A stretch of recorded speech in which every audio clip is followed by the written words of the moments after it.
মেঘার সাথে বাঙালিয়ানার আরও একটি নতুন পর্বে আপনাদের সবাইকে স্বাগত। আশা করি আপনারা সবাই খুব ভালো আছেন এবং সুস্থ আছেন। এই তীব্র গরমে ঠান্ডা ঠান্ডা কুলফি খাওয়ার মজাই আলাদা, আর সেটাও যদি হয় বাড়িতে বানানো তাহলে তো কোনো কথাই হবে না। কিন্তু কুলফির মিশ্রণটা বানানো যেহেতু একটু সময় সাপেক্ষ ব্যাপার, তাই আজ নিয়ে এসেছি এমন একটা রেসিপি যেটাতে কুলফির একটা প্রিমিক্স আমরা তৈরি করে রাখতে পারবো এবং তারপর যখন ইচ্ছে হবে তখনই একদম ঝটপট কুলফি বানিয়ে নিতে পারবো। আর একদম বাড়িতে থাকা সাধারণ স্টিলের গ্লাসে করেই এই কুলফি বানিয়ে নেওয়া যাবে। তো খুব সহজ একটা রেসিপি নিয়ে এসেছি আজকে, তাহলে চলুন শুরু করা যাক।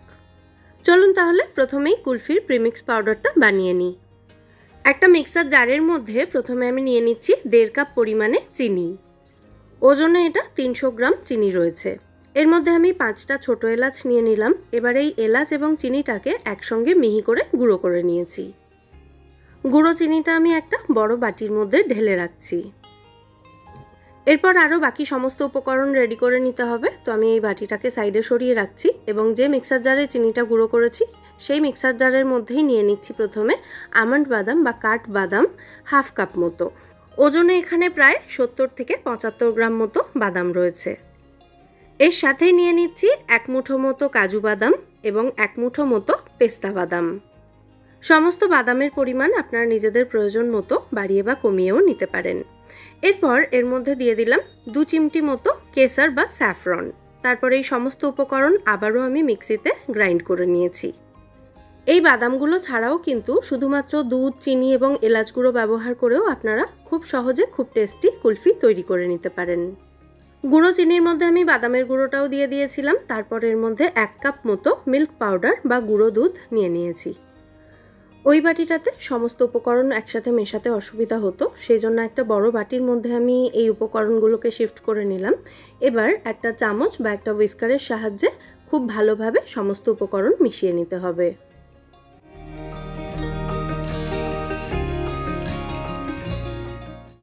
ব্যাস, আমাদের কুলফি প্রিমিক্স এখানে একদম রেডি হয়ে গেছে। এবার এটাকে একটা এয়ারটাইট কন্টেনারে ভরে এটাকে রুম টেম্পারেচারে রেখে অথবা নর্মাল ফ্রিজে রেখে স্টোর করতে পারেন। ফ্রিজে রাখলে এটা 5-6 মাস পর্যন্ত ভালো থাকবে, আর বাইরে রাখলে এটাকে একদম নির্দ্বিধায় 2 মাস পর্যন্ত ব্যবহার করতে পারেন। তবে পাত্রটা অবশ্যই এয়ারটাইট হওয়া প্রয়োজন। যেহেতু এর মধ্যে গুঁড়ো দুধটা রয়েছে, সেই জন্য হাওয়া ঢুকলে কিন্তু এই মিশ্রণটা একটু জমাট বেঁধে বা দলা পাকিয়ে যেতে পারে। তো সেই জন্য পাত্রটা এয়ারটাইট হলে ভালো হয়। এনিওয়েজ, এবার দেখিয়ে দিই প্রত্যেকবার কুলফি বানানোর জন্য এই মিশ্রণটা কতটা পরিমাণে নিতে হবে। যে কোনো পার্টিকুলার একটা কাপ বা বাটিতে করে মিশ্রণটা মেপে নেবেন। 1 কাপ যদি মিশ্রণটা নেওয়া হয় তাহলে 2 কাপ লিকুইড দুধে সেটা মেশাতে হবে। আমি যতক্ষণে এই কুলফি প্রিমিক্সটা রেডি করছিলাম ততক্ষণে 2 কাপ লিকুইড দুধ একটা কড়াইতে নিয়ে এটাকে গরম করতে বসিয়েছিলাম। দুধটা ফুটে একদম লো ফ্লেমেই রাখা ছিল, যতটুকু ঘন হয়েছে। দুধ ঘন করার কিন্তু প্রয়োজন নেই। লিকুইড দুধটাকে প্রথমে খুব ভালো করে ফুটিয়ে নিয়ে তার মধ্যে এই 1 কাপ প্রিমিক্স অল্প অল্প করে দিয়ে মিশিয়ে নিতে হবে।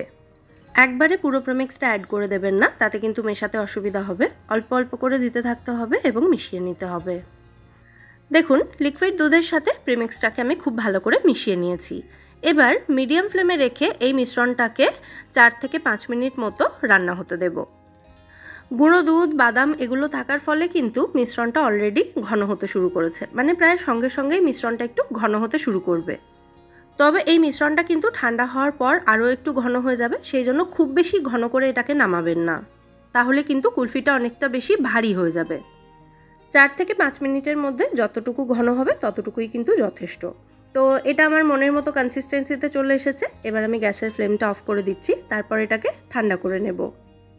দেখুন, বলেছিলাম না যে মিশ্রণটা একটু ঠান্ডা হয়ে গেলে আগের থেকে একটু ঘন হয়ে যাবে। তো মিশ্রণটা একটু ঘন হয়ে গেছে, তো এটা কুলফি বানানোর জন্য একদম রেডি।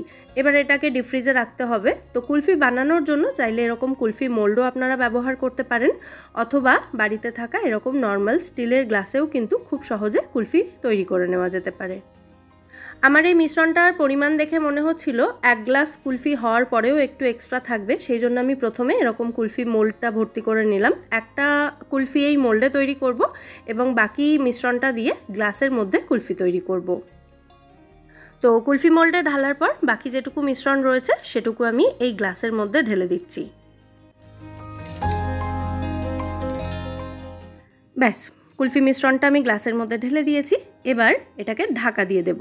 যে কোনো প্লাস্টিক র্যাপ মানে ক্লিং ফিল্ম অথবা অ্যালুমিনিয়াম ফয়েল দিয়ে এটাকে ঢাকা দিয়ে দিতে পারেন।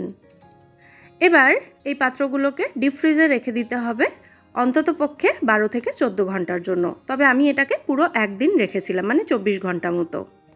পরের দিন আমি পাত্রগুলোকে ডিপ ফ্রিজ থেকে বের করে নিয়েছি। এবার এগুলোকে মোল্ড থেকে বের করে দেখিয়ে দিচ্ছি। দেখতেই পাচ্ছেন খুব সুন্দরভাবে কিন্তু কুলফিটা সেট হয়ে গেছে। তো এরকম মোল্ডের মধ্যে যদি সেট করেন কুলফিগুলোকে, তাহলে হাত দিয়ে প্রথমে এরকম একটু হাতের মধ্যে গড়িয়ে নেবেন। হাতের গরমে সাইডটা কিন্তু অনেকটা লুজ হতে শুরু করবে এবং খুব সহজে এটা বেরিয়ে আসবে। অথবা প্রথমে এরকম একটা আইসক্রিম স্টিক বা স্কিউয়ার মাঝখানটায় গেঁথে দেবেন এভাবে, যাতে কুলফিটা বের করতে সুবিধা হয়। তারপর একটা ছুরির সাহায্যে সাইডটাকে এভাবে ছাড়িয়ে নিতে হবে। নিলেই দেখবেন খুব সহজে কুলফিটা মোল্ড থেকে বেরিয়ে আসছে। আমি একটা প্লেটের ওপরে বরফ জমিয়ে নিয়েছি, তার উপরে কুলফিটা রাখলাম যাতে তাড়াতাড়ি গলে না যায়, কারণ এরপরে ছবি তোলার ব্যাপার আছে। তো যাই হোক, এরপরে আমি এই গ্লাসের কুলফিটাও বের করে দেখিয়ে দিচ্ছি। এটাকেও একই রকমভাবে একটা ছুরির সাহায্যে সাইডগুলো ছাড়িয়ে নেবেন। তারপর এটাকে ছাড়াতে গেলেই দেখবেন যখন কুলফিটা ঘুরছে তখন একটু ছুরিটা ধরে টান দিলেই কুলফিটা খুব সহজে গ্লাস থেকে বেরিয়ে আসবে। তবে প্রায় 24 ঘন্টা ডিপ ফ্রিজে রাখার ফলে গ্লাসটাও কিন্তু প্রচণ্ড ঠান্ডা হয়ে গিয়েছিল। বেশিক্ষণ আমি ধরে রাখতে পারছিলাম না, ঠান্ডার জন্য হাত ব্যথা করছিল। তো আমি একটা প্লেটের উপরে কিছুক্ষণ রেখে দিয়েছিলাম, তারপর আস্তে আস্তে কুলফিটা বের করে নিলাম। একটা প্লেটের ওপরে রেখে একটা ছুরির সাহায্যে এরকম পিস পিস করে কেটে নিলেই কিন্তু আমাদের কুলফি একদম রেডি সার্ভ করার জন্য। উপকরণ যা যা দেওয়া হয়েছে তাতে নিশ্চয়ই বুঝতে পাচ্ছেন কুলফিটা কতটা টেস্টি হবে খেতে। হ্যাঁ, তবে মিশ্রণটা তৈরি করার সময় মিষ্টিটা কিন্তু অবশ্যই একটু চেক করে নেবেন, কারণ অনেকেই মিষ্টি কম বা বেশি খান, তো সেক্ষেত্রে সেই অনুযায়ী অ্যাডজাস্ট করে দেবেন। আশা করছি আজকের এই কুলফির রেসিপিটা আপনাদের ভালো লেগেছে। যদি ভালো লেগে থাকে ভিডিওটাকে ছোট্ট করে একটা লাইক করে দেওয়ার অনুরোধ রইল। আর পারলে ভিডিওটাকে শেয়ারও করে রাখতে পারেন নিজেদের বন্ধুবান্ধব আত্মীয় স্বজনদের সাথে অথবা নিজেদের প্রোফাইলে, তাতে পরে যখন এই কুলফি বানাতে চাইবেন তখন ইজিলি এই রেসিপিটা খুঁজে পেয়ে যাবেন। আর এরকমই নিত্য নতুন রেসিপি ভিডিও পাওয়ার জন্য আমার চ্যানেল মেঘার সাথে বাঙালিয়ানাকে আপনারা সাবস্ক্রাইবও করে রাখতে পারেন। এটা কিন্তু একদম ফ্রি। আর নিত্য নতুন রেসিপি ভিডিওর আপলোড নোটিফিকেশন সবার আগে পাওয়ার জন্য অবশ্যই বেল বাটনটা ক্লিক করে অল নোটিফিকেশন অপশানটাও অন করে রাখবেন। তাহলে আজকের মতো এখানেই বিদায় নিচ্ছি। আবার দেখা হবে পরের পর্বে নতুন কোনো রেসিপি ভিডিওর সাথে। সবাই সুস্থ থাকবেন, ভালো থাকবেন এবং সবাইকে ভালো রাখবেন। নমস্কার।